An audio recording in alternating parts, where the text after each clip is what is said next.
Well, thank you for joining us on a day of great relief for many millions of Americans because the Graham-Cassidy healthcare bill, a bill I've been speaking out against all week, we got news today, it shall not pass. It is...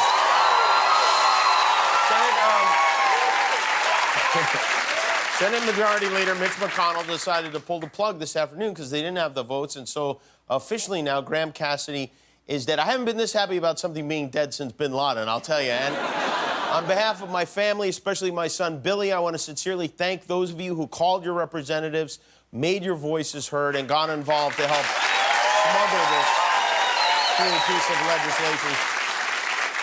I bet the walls of the Oval Office are filled with dozens of tiny little fist holes today.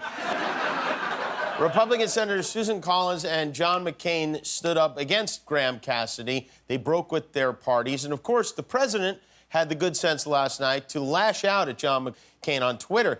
He posted a video. He wrote a few of the many clips of John McCain talking about repealing and replacing O-Care. My, oh, my, has he changed. Complete turn from years of talk. My, oh, my. He's so mad he's turned into Scarlett O'Hara.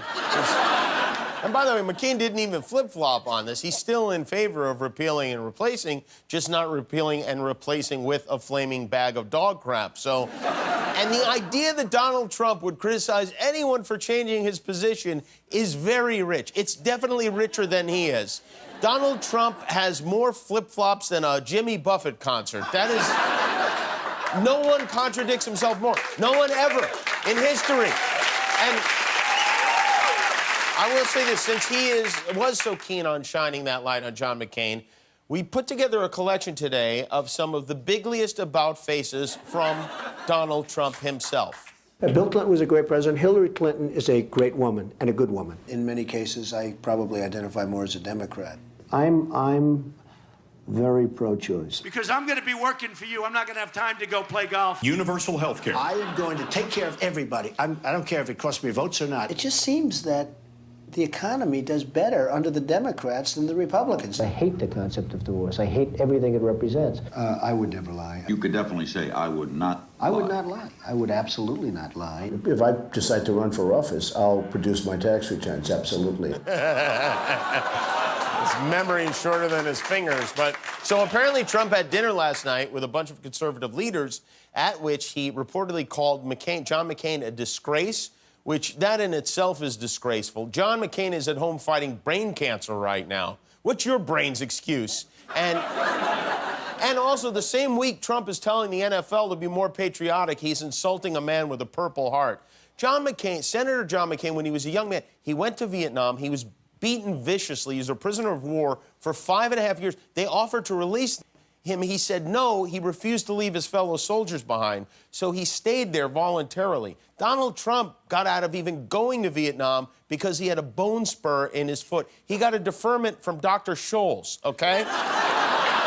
And if that doesn't paint a picture for you, maybe this will. This is a young John McCain after he was finally released by the North Vietnamese. 1973. John McCain, seen here exiting a bus in Hanoi, Vietnam. Okay. Now, here's Donald Trump getting off a bus. 2005. Donald Trump, seen here exiting a bus in Burbank, California. Hello, how are you? Hi. Mr. Trump, how nice are seeing you. Pleasure Terrific. to meet you. Terrific. You know Billy Bush? Okay. Well, you know what? Each man displays his heroism in his own personal way. So good for John McCain for doing the right thing again. And while I want to... And Susan Collins. And while I'm relieved that we dodged this particular bullet healthcare-wise, I want to make one more point. You know, we need a system that provides quality, affordable health care to every American. Obamacare is a start, but it's obviously far from perfect. And let's not forget, the part of the reason it's far from perfect is for the last 7 years, the GOP leadership refused to work with Democrats to fix it. They voted 6 times to kill it, not even counting the votes this year. They tried more than 50 more times to cripple it or to remove important provisions from it, and they kept saying repeal and replace. The only problem is they didn't have a replacement that offered anything like the kind of coverage and protections we get now. Some Republicans are already saying they're going to take another shot at repeal and replace next year, even though only 24% of Americans approved of Graham-Cassidy and only 12% approved of their last one.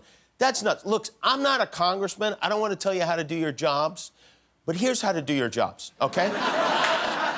Instead of writing a bill by candlelight on a bazooka wrapper in the back of a Senate broom closet and then lying about what it'll do, try this. Hold a bunch of hearings. At those hearings, invite experts to speak. Doctors, patients, hospital administrators, healthcare analysts, insurance people. Invite them all. Find out what's working and what needs to be fixed, and then follow me. Then write a bill based on all the stuff you found out from them. I know it sounds crazy, but sometimes you have to think inside the box, okay? And what we need to do is to tell our representatives in Congress to get together with their colleagues. Senator Lamar Alexander of Tennessee was already doing this with Democratic Senator Patty Murray of Washington to work together to make a flawed system into a great system. And President Trump, you made a deal with Chuck Schumer and Nancy Pelosi on the budget, and you got great press for it.